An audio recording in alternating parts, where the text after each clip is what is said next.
Les stratégies ficelées doivent aussi déboucher à la fin de l'année par une réussite.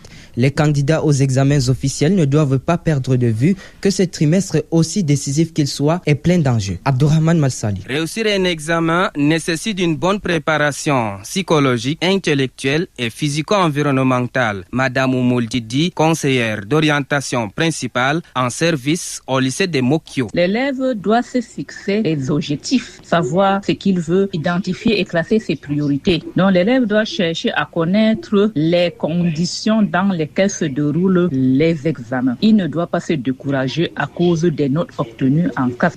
Donc l'élève doit être animé par la certitude de réussir. On demande à l'élève de savoir gérer la peur avant d'affronter l'examen. Peut-être à la maison, l'élève a un papa sévère, savoir gérer cette peur-là. L'aspect ludique n'est pas en marche car il permet aux candidats de se déstresser. Une fois l'emploi du temps individuel établi, son respect devient un impératif catégorique. L'élève doit être toujours à la page, bien organisé.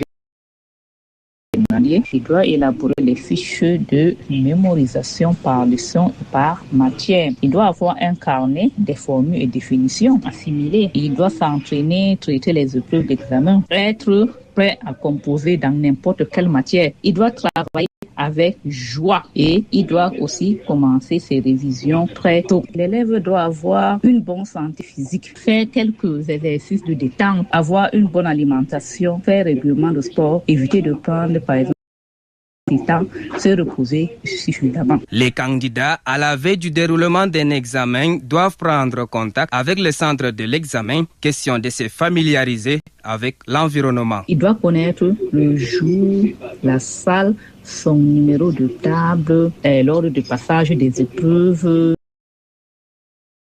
Alors, vérifier tout le nécessaire et s'éloigner des commentaires inutiles. Veiller à bien remplir sa feuille de la composition, lire attentivement tous les preuves. Des consignes qui ne doivent pas tomber dans les oreilles des sourds afin d'assurer un déroulement serein des examens prévus dans bientôt.